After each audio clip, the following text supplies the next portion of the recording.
Kalau suami awak ada sifat-sifat ni, jangan anggap benda ni normal. Ini sifat narsis. Ramai isteri masih bertahan sebab diorang fikir apa yang berlaku dalam rumah tangga dia tu adalah perkara biasa. Tapi kalau suami awak ada sifat-sifat ni, itu bukan normal, itu narsis. Awak kena dengar bahagian ni betul-betul. Yang pertama, kasih sayang dia tu bersyarat. Bila awak ikut kehendak dia, dia lembut. Tapi bila awak mula bersuara ataupun awak tak setuju, dia akan jadi dingin, dia akan menjauh ataupun dia akan buat awak ni rasa tak dihargai. Yang kedua, dia sangat mudah melenting kalau orang tegur. Teguran yang kecil pun boleh jadi isu yang besar. Bukan sebab cara awak tegur tu salah. Tegur dah lembut, tapi sebab ego narsis ni, dia tak boleh terima sebarang kritikan. Yang ketiga, hampir setiap konflik akan berakhir dengan awak yang rasa bersalah. Walaupun isu tu bermula daripada dia. Cara dia bercakap buat awak ni jadi persoalkan diri awak sendiri pula. Dan awak perlu rasa bertanggungjawab atas emosi dia. Yang keempat, dia memang suka mengungkit apa yang dia buat untuk awak. Masa dia ke, duit dia ke, kehadiran dia sekalipun dalam rumah tangga tu, dia akan jadikan benda tu sebagai alasan supaya awak tu rasa berhutang dengan dia dan awak takut nak buat keputusan sendiri. Yang kelima, suami narsis, dia jarang mengaku salah dengan betul-betul ikhlas. Kalau ada pun, permohonan maaf tu sentiasa diikuti dengan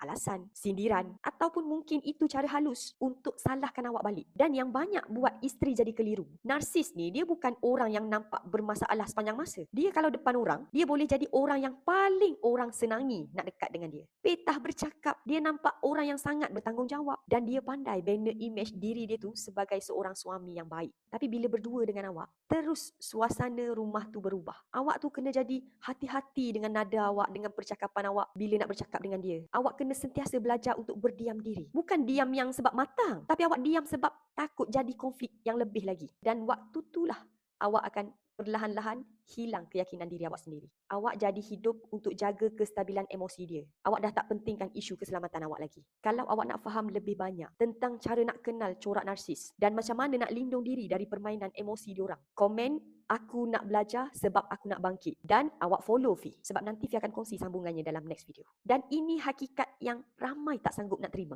Lelaki yang hilang kawalan emosi, hilang rasa empati, hilang pertimbangan, itulah yang boleh jadi ancaman sebenar pada nyawa isteri. Kita tengok kes yang kebelakangan ni. Makin kerap kan kita dengar kes isteri dicederakan, malah isteri dibunuh, dan banyak-banyak kes yang macam ni. Awal perhubungan dia tu bukannya lelaki tu terus masuk dalam hubungan terus pukul. Mungkin bermula dengan kawalan, tekanan emosi ataupun kemarahan yang dah dipendam lama. Apa pun isu dan masalah dalam rumah tangga tu, bila lelaki, suami yang sepatutnya melindungi hilang pertimbangan, risiko jauh lebih tinggi pada isteri. Sebab memang perbezaan kekuatan secara fizikal, lelaki dan wanita tu sangat jauh berbeza. Dan of course, sebab isterilah yang ada paling dekat dengan dia. Cari ilmu, angkat kaki, run. Dan buku ni bukan ilmu untuk lawan dia. Ini ilmu untuk selamatkan diri awak. Sebelum keadaan jadi tak boleh nak undur dah. Kalau awak betul-betul nak faham siapa sebenarnya pasangan awak tu, ada ke tak sifat suami awak tu, ada ciri-ciri narsis yang lengkap yang ada dalam buku ni, sehinggalah ke panduan yang selamat, panduan yang dibenarkan dalam Islam. Fi sarankan kalau awak mangsa narsis, tolong dapatkan buku ni. Siapakah dia? Panduan asas memahami dan menghadapi pasangan narsis. Formula rumah tangga bahagia. Dan buku ni, dia bukan sekadar senarai saja perangai narsis, sifat narsis. Malah dalam buku ni, dia bagi panduan